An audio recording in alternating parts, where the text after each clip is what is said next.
raya ini. Karena tadi pagi kalau yang hadir beribadah itu ada sebanyak 160 orang. Jam 5 subuh. Kami kaget, kenapa? Karena kita tidak membayangkan sebanyak itu yang beribadah. Anak sekolah minggu ada sekitar 60 orang yang harus bangun dan beribadah jam 5 subuh. Dan banyak yang mungkin dalam pikiran kita, pasti nanti siang jam 10 sepi ya Mang Pendeta ya gitu. Ya mungkin saja karena sudah banyak yang beribadah subuh. Tetapi ternyata yang beribadah pada pukul 10 ini juga lebih dari 100 orang. Karena apa? Karena kita sama-sama sudah merasakan untuk apa Tuhan bangkit dan untuk apa Tuhan memberikan kuasa kebangkitan bagi kita. Amin ya. Dan ini juga yang membuat kita bersyukur. Kalau tadi 160 orang jam 5, sekarang juga 100 lebih jam 10, itu bukan kebetulan. Karena itulah kuasa Tuhan yang akan terus ditunjukkan kepada semua orang percaya. Dan tema ini juga menjadi satu tema yang menarik untuk kita sama-sama baca dan renungkan dari surat 1 Korintus pasal yang ke-15. Mari kita buka Alkitab kita, Bapak Ibu jemaat Tuhan yang terkasih. Kita akan membaca firman Tuhan ini dimulai dari ayat yang pertama hingga ayat yang ke-11.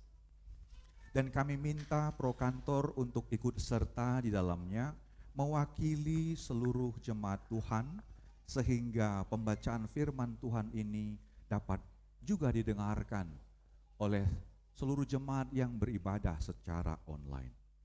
Jikalau kita sudah menemukannya, kita katakan amin. 1 Korintus 15 ayat 1 sampai 11 di bawah perikop yang ditetapkan Lembaga Alkitab Indonesia dalam terjemahan baru yang kedua, kebangkitan Kristus. Demikian firman Tuhan. Sekarang saudara-saudara, aku mau mengingatkan kamu kepada Injil yang aku beritakan kepadamu dan yang kamu terima dan yang di dalamnya kamu teguh berdiri. Melalui Injil itu kamu diselamatkan, seperti yang telah kuberitakan kepadamu, asal kamu teguh berpegang kepadanya, kecuali kalau kamu telah sia-sia saja menjadi percaya. Sebab yang sangat penting telah kusampaikan kepadamu, yaitu apa yang telah kuterima sendiri, ialah bahwa Kristus telah mati karena dosa-dosa kita sesuai dengan kitab suci, bahwa ia telah dikuburkan dan bahwa ia telah dibangkitkan pada hari yang ketiga sesuai dengan kitab suci. bahwa ia telah menampakkan diri kepada Kefas dan kemudian kepada kedua belas muridnya.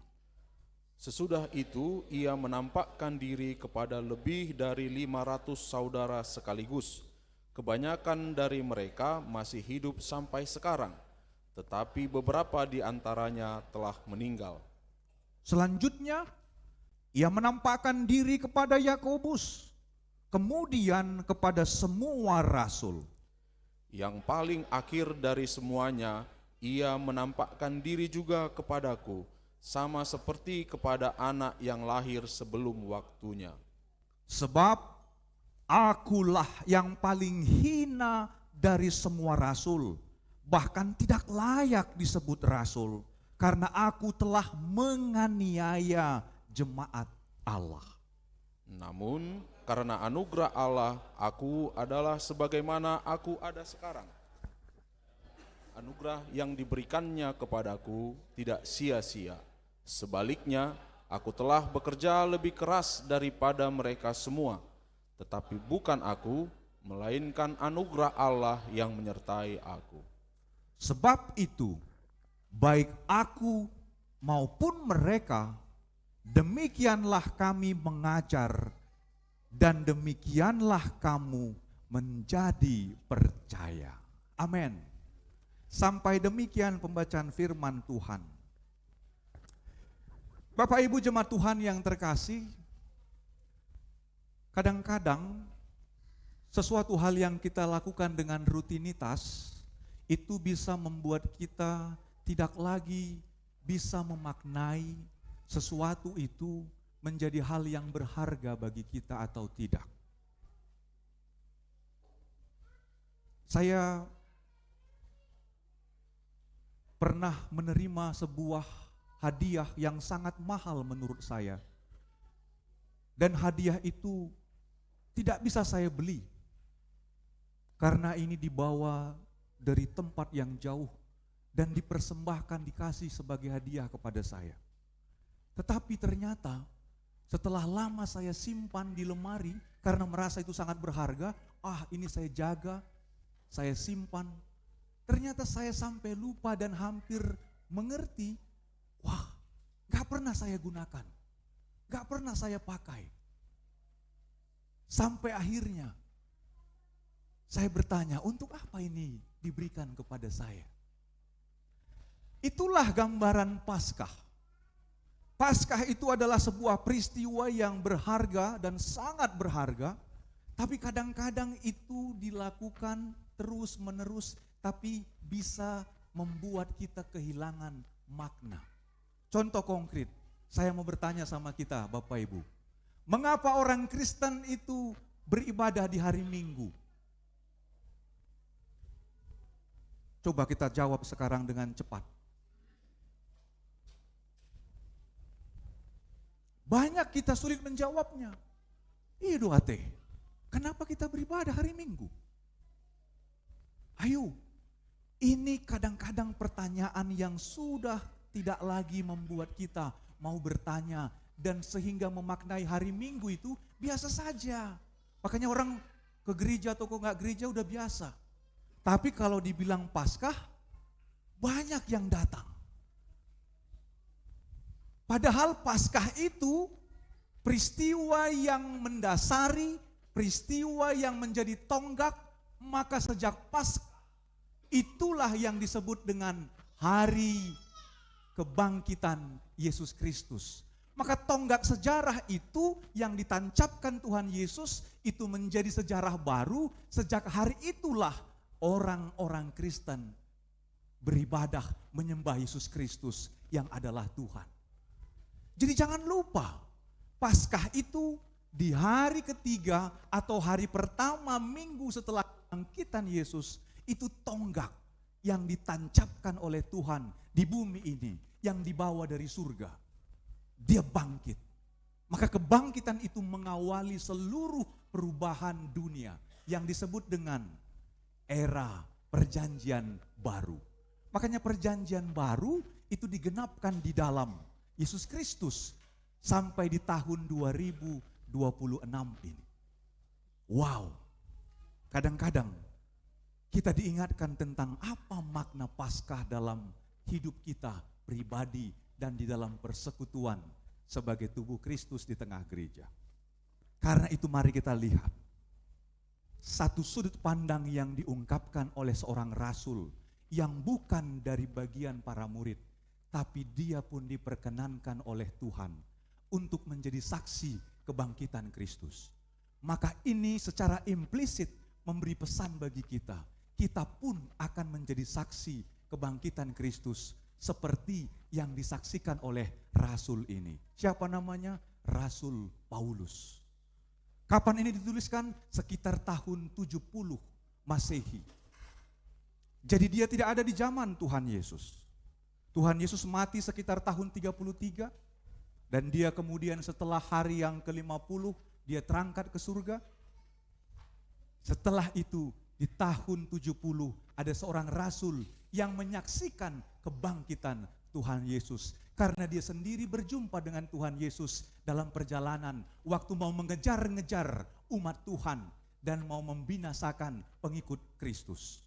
Sampai dia tersadar dan dia berbalik arah untuk menjadi saksi bagi Kristus. Bapak Ibu, Ini tonggak sejarah yang dimulai sekitar 2000 tahun lalu. Bagaimana kita merenungkan firman Tuhan ini? Maka disinilah dalam slide berikutnya, disinilah kita mengerti tentang apa itu makna Paskah. Makna Paskah itu bukan sebuah rutinitas, bukan sebuah kemenangan kosong atas kejahatan, tapi Paskah itu adalah proklamasi. Masih ingat tahun 1945,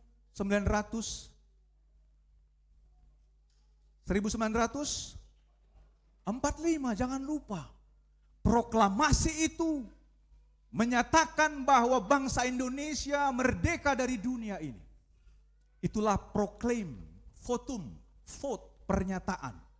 Maka sejak itulah votum, pernyataan, proclaim tentang gereja itu berdiri setelah peristiwa kebangkitan Kristus. Wow. Seru ya Bapak Ibu. Maka di sini kita mau melihat bahwa Paskah itu adalah sebuah fakta iman yang disaksikan di sepanjang sejarah. Sekali lagi, Paskah itu adalah fakta iman yang disaksikan di sepanjang sejarah. Apakah nanti sejarah itu akan berakhir, Amang? Tidak, sejarah itu akan kekal. Ini dia Paskah. Jadi kita ini sekarang sedang ada dalam arak-arak perjalanan menuju kepada kekekalan di dalam Kristus. Kenapa? Karena banyak orang sekarang gak percaya lagi ada kehidupan kekal. Banyak orang sekarang gak percaya kita ini akan mengalami kebangkitan. Banyak orang sekarang gak percaya lagi bahwa benarkah nanti kita akan dibangkitkan. Bapak Ibu, kalau ada pertanyaan yang seperti itu, bukan sekarang lagi itu muncul. Itu terjadi sekitar tahun 70 Masehi. Yang dialami oleh orang-orang Kristen di jemaat Korintus. Makanya kenapa Paulus menuliskan surat ini? Karena itu persoalan di jemaat Korintus. Bagaimana, benar nggak kebangkitan itu akan terjadi? Karena itulah Paulus menuliskan surat ini supaya jangan ada keraguan, jangan ada pertanyaan yang membuat banyak orang-orang Kristen.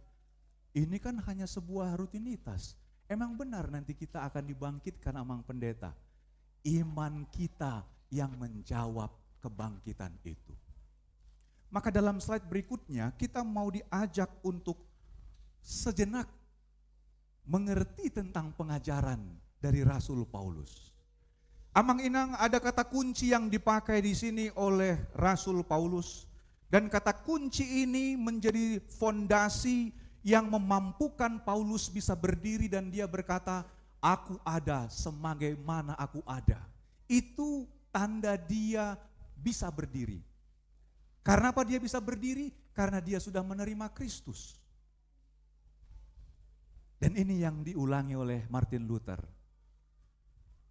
Aku berdiri dengan kokoh, itu karena Kristus yang memampukan Martin Luther berani mereformasi gereja di tahun 1500. Jadi kalau sekarang di tahun 2026 kita mampu berdiri merayakan Paskah, itu bukan karena kekuatan kita. Itu karena Kristus yang sudah bangkit 2000 tahun lalu memampukan kita berdiri kokoh sampai hari ini. Dan ini juga yang harus disaksikan oleh orang tua yang akan membaptiskan anak. Bui pehamuan non amanginang, jongjong di bagas joro ni deba tahun, itu bukan karena kekuatan untuk membawa anak itu akan menerima baptisan. Tapi orang tua mampu berdiri itu karena kasih karunia Tuhan. Maka inilah dasarnya yang disampaikan Rasul Paulus, bahwa kabar baik itu, Injil keselamatan itu, itulah yang diberitakannya dan itu yang memampukannya berdiri sampai hari ini. Bapak Ibu, kalau gereja enggak benar, kalau gereja itu enggak benar-benar adalah karena kuasa Tuhan, itu bisa hancur. Kenapa? Saya mau sampaikan sama kita sejarah. Tahun 70,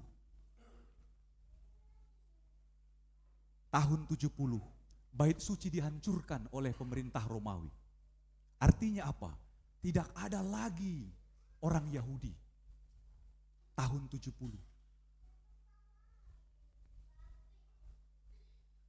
Baru tahun 1949 kemudian berdiri lagi Israel. Jadi hati-hati, jangan langsung cepat-cepat mengaitkan antara kekristenan dengan Israel. Dalam konflik yang sekarang sedang berlangsung, seolah-olah kita melihat Alkitab, merefer ke perjanjian lama, dan kemudian kita katakan perbuatan-perbuatan itu perbuatan yang alkitabiah. Jangan lupa, Alkitab kita di perjanjian lama memberi banyak sekali tanda-tanda bahwa yang terjadi itu sesungguhnya seperti yang dinubuatkan dan yang digenapkan oleh Yesus Kristus. Ini penting untuk kita maknai. Karena itu, apa yang kita harus pegang dalam kebenaran firman Tuhan? Yesus yang bangkit pada hari yang ketiga itu sudah dinubuatkan dalam bacaan kita dalam kitab Hosea. Bukan hanya itu, dia sudah dinubuatkan oleh Allah sendiri ketika Adam dan Hawa jatuh. Nanti keturunan perempuan itulah yang akan meremukkan kepala ular. Dalam Kejadian pasal yang ketiga. Dalam kitab Ester, dalam semua kitab-kitab sudah dijelaskan nanti dia akan bangkit pada hari yang ketiga. Dan semua rasul yang mendengarkan itu, menyaksikan kebangkitan itu. Sampai semua murid-murid yang diceritakan oleh Paulus tadi masih hidup sampai sekarang, kata Rasul Paulus. Pertama-tama kepada Kefas, kepada para murid-murid yang 11, kepada 500 orang karena dibaptis, kepada 3.000 orang, selanjutnya kepada Yakobus dan kepada aku. Rentetan itu menjadi bukti yang memvalidasi bahwa Yesus itu bangkit. Maka itu yang menjadi penggenapan tentang siapa Yesus Kristus di tengah dunia. Jadi kita harus yakin tentang apa itu iman kebangkitan Yesus Kristus. Maka dari sini kita sedang berdiri dalam realitas Paskah. Pertanyaannya, kenapa kita harus beribadah di hari Minggu, Amang Pendeta? Ini pertanyaan yang banyak sekali orang tidak tahu dan kemudian kita gak bisa menjawab dengan benar. Bapak Ibu, inilah fakta. Dan Injil Lukas tadi pagi menjadi bacaan yang menekankan tentang Tuhan Yesus itu bangkit di hari pertama setelah minggu. Hari keberapa? Hari pertama setelah minggu itu. Dalam kalender orang Yahudi, satu minggu itu ada 7 hari. Satu minggu itu ada 7 hari. Bahasa Ibrani 1 itu namanya Ehad. Bahasa Arab Ahad. Yang ketujuh itu disebut Sabat. Perhatikan. Yesus itu mati 3 hari melewati Sabat. Makanya mereka tahu Sabat itu besok diturunkan mayat Tuhan Yesus. Sudah? Mayat Tuhan Yesus diturunkan dari salib, kemudian dimasukkan ke kubur. Kenapa? Karena sudah mau hari Sabat. Jadi berbeda Sabat, berbeda hari kebangkitan. Makanya di hari Sabat Tuhan Yesus itu mayatnya masih dimasukkan ke dalam kubur. Kapan dia bangkit? Setelah hari ketiga, setelah melewati Sabat, hari pertama minggu itu. Berarti hari pertama belum, jangan langsung minggu. Hari pertama minggu itu disebut Ehad. Bahasa Arabnya Ahad. Karena lebih tua bahasa Ibrani, bahasa Aram dibandingkan bahasa Arab. Dalam sejarah itu dibuktikan. Berarti dari sini kita mengerti Tuhan Yesus itu bukan mau mengganti hari Sabat menjadi hari Ehad. Bukan. Tapi dia mau membuktikan dia Allah yang hanya bisa bangkit di hari ketiga. Karena dulu ada mitos. Kalau orang mati itu bisa bangkit sendiri. Tapi tidak ada yang bisa bangkit melewati hari ketiga. Makanya Tuhan melampaui kuasa dunia, dia buktikan. Di hari ketiga dia bangkit. Lazarus dibiarkan dulu mati. Semua orang udah tahu Lazarus mati, tapi Tuhan gak mau datang ke rumah Lazarus. Kenapa? Dia mau tunjukkan kuasa Tuhan Allah bahwa Lazarus yang sudah lewat 3 hari bisa dibangkitkan. Lazarus aja dibangkitkan lewat 3 hari, apalagi dia. Ini semuanya fakta sejarah. Maka sekarang pertanyaannya, mengapa Tuhan Yesus itu bangkit setelah hari yang ketiga disebut sebagai hari pertama atau hari Ehad? Karena Tuhan Allah yang menciptakan bumi dan segala isinya, Dia Allah yang kekal. Maka peristiwa Jumat Agung, peristiwa di mana semua bumi dan langit ini gelap gulita, terjadi gempa, dan tirai Allah di bait suci itu terbelah seperti pesan dari Tuhan Allah. Kebangkitannya menjadi sebuah pengharapan baru, fajar yang menyingsing di hari Ehad, di hari pertama. Pada mulanya Allah menciptakan langit dan bumi. Bumi belum berbentuk, gelap gulita dan kosong. Maka berfirmanlah Allah, jadilah terang. Maka terang itu pun jadi. Jadi firman Allah di perjanjian lama itu, yang pertama mau dia tunjukkan dan diperkenalkan adalah terang dunia, fajar menyingsing. Itulah hari pertama setelah minggu yang disebut dengan Ehad. Dalam kalender Romawi, Ehad itu adalah jatuh pada hari Minggu. Jadi bukan hari Sabat. Karena orang Yahudi beribadah di hari Sabat. Orang yang meniru orang Yahudi adalah orang-orang yang percaya seperti gereja Advent. Mereka beribadah di hari Sabtu. Tapi orang Kristen beribadah bukan di hari Sabat, tapi di hari pertama setelah minggu yang disebut sebagai hari Minggu. Hari Minggu itu diserap dari bahasa Portugis, Domingo. Domingos itu artinya hari Tuhan. Dari kata Domingos itulah ada kata minggu. Maka hari Tuhan. Hari Minggu, hari Tuhan, hari suci. Itulah hari Minggu. Jadi kita sekarang berdiri di dalam fakta iman, realitas Paskah, bahwa kita adalah orang-orang yang hidup di dalam hukum kasih Kristus, bukan di dalam hukum Taurat. Karena orang-orang Yahudi, mereka beribadah di hari Sabat, itu tunduk pada hukum Taurat. Sedangkan orang Kristen, kita tunduk pada hukum kasih. Itulah kasih yang besar dari Allah untuk dunia ini.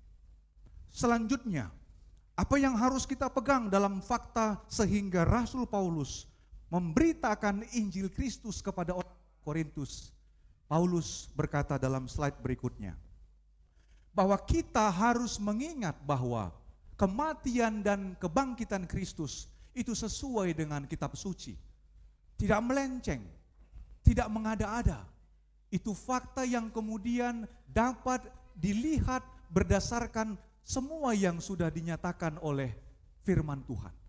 Dalam kitab Kejadian, dalam kitab Yesaya, bahkan kitab Hosea yang tadi kita baca dalam epistel juga memberikan bukti tentang itu.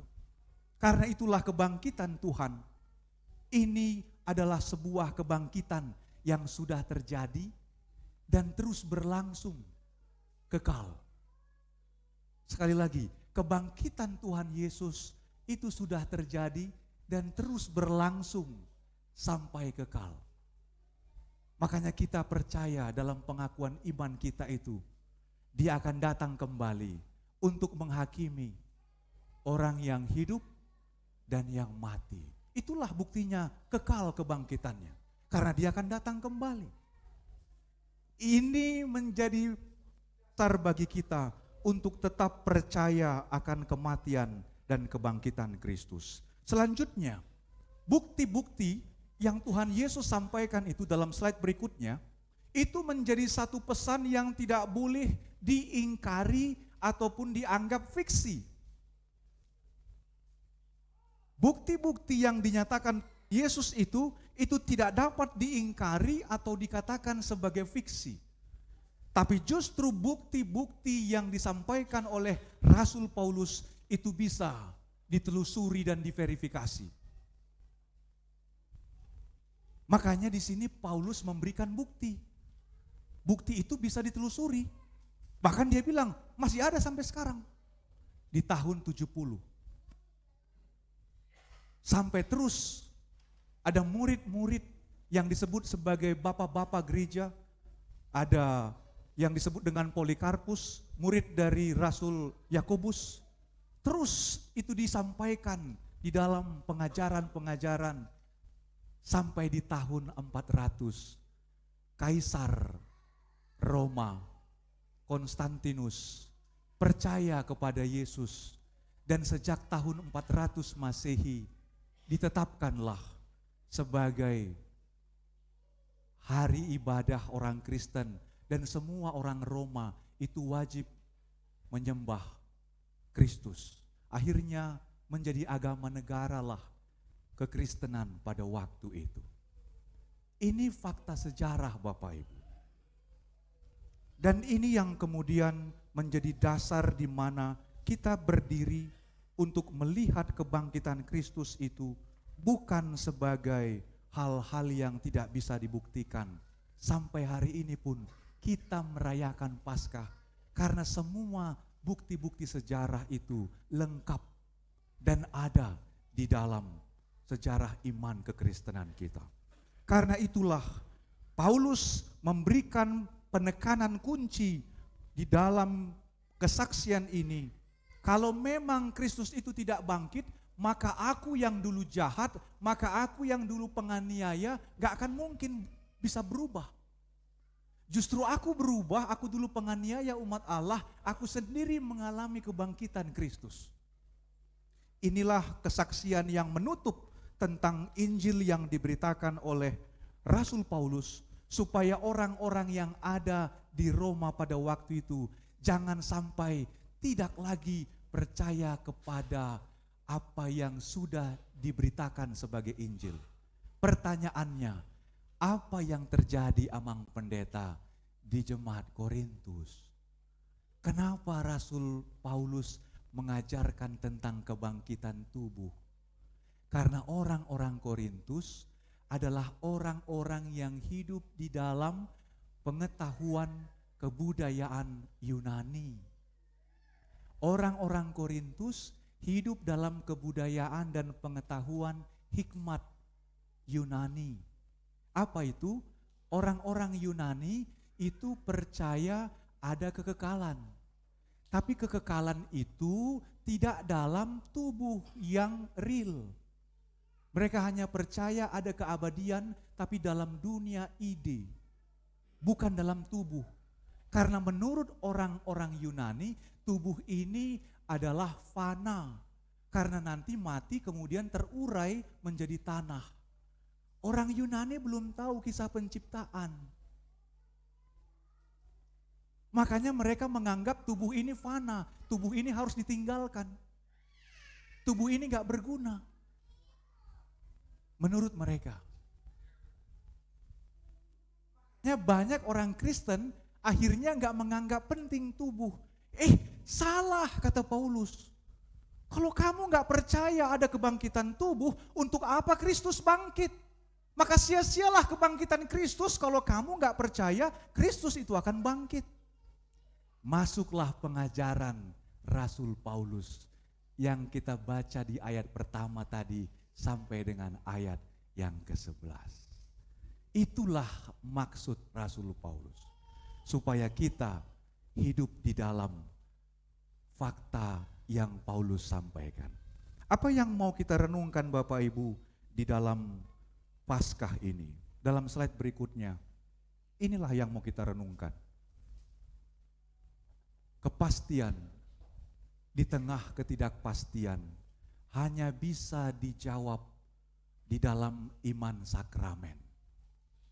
Sekali lagi, kepastian di tengah dunia yang tidak pasti ini hanya bisa dijawab di dalam iman sakramen kita. Apa itu? baptisan kudus, dan perjamuan kudus. Setiap orang yang dibaptis di dalam nama Allah Bapa, Anak, dan Roh Kudus, dia akan selamat. Markus 16. Setiap orang yang menerima tubuh Kristus, menerima darah Kristus dalam perjamuan kudus yang kita laksanakan dalam peristiwa Jumat Agung kemarin, maka itu yang menjadi jaminan keselamatan bagi orang percaya. Maka inilah kepastian di tengah ketidakpastian. Amang Inang tadi, penatua kita, Amang Siregar, tidak kebetulan berkata, memberikan penekanan dalam nyanyian kita. Kita akan mati. Ada di sini yang tidak akan mati? Kita semua akan mati. Dari mana kita tahu? Sebelum kita mati, udah kita lihat berapa banyak yang mati di Timur Tengah. Hanya karena perang rudal drone. Kita semua akan mati. Artinya apa? Yang melekat dalam tubuh kita itu tidak kekal. Apa itu?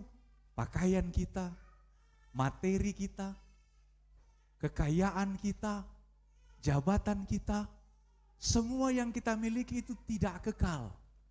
Gak ada yang bisa memberi jaminan kepastian. Yang bisa memberikan jaminan kepastian hanyalah firman Tuhan dalam sakramen. Yang inilah menjadi perintah yang disampaikan Tuhan Yesus untuk kita lakukan. Lakukanlah ini menjadi peringatan akan aku. Maka ini satu hal yang penting untuk kita lihat. Bahwa kepastian yang kita sudah terima di dalam kebangkitan Kristus itu menjadi firman yang senantiasa menyertai kita. Maka seburuk apapun hari-hari kita, seburuk apapun pergumulan kita, seburuk apapun tantangan yang kita hadapi, seperti yang terjadi di dalam jemaat Pouk Tesalonika yang mereka mau merayakan Jumat Agung, kemudian disegel. Dunia ini bisa menyegel gereja, tapi tidak ada yang bisa menyegel kebangkitan Tuhan Yesus.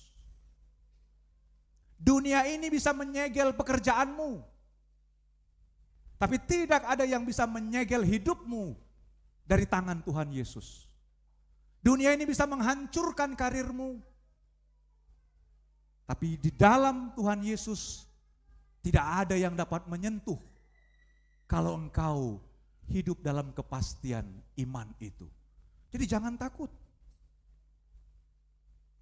Sekalipun kelam berat pergumulan kita seperti Jumat Agung, ingat di hari ketiga Tuhan akan membuktikan kuasanya. Itulah iman kemenangan Paskah. Maka pegang sakramen ini menjadi satu dasar kepastian bagi kita. Yang terakhir, apa yang mau kita renungkan di dalam Minggu Paskah ini? Yang terakhir, slide berikutnya.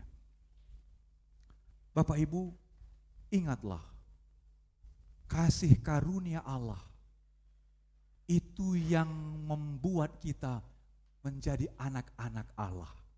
Maka kasih karunia Allah itu sudah kita terima dan Tuhan mau kita bawa itu sebagai sukacita kebangkitan di dalam Minggu Paskah, menjadi saksi-saksi Kristus di tengah-tengah kehidupan kita. Mengapa? Karena banyak juga orang di dalam merayakan Paskah masih tetap ada dalam bayang-bayang ketakutan. Ada banyak juga orang masih khawatir tentang bagaimana nanti masa depan anak-anakku, Amang. Bagaimana nanti Tuhan? Apakah anakku bisa bekerja? Apakah anakku bisa sekolah? Bahkan ada banyak orang-orang yang pesimis di bangsa ini yang memprediksi bulan 7, bulan 8 akan chaos ini Indonesia. Akan terjadi berbagai macam lah itu.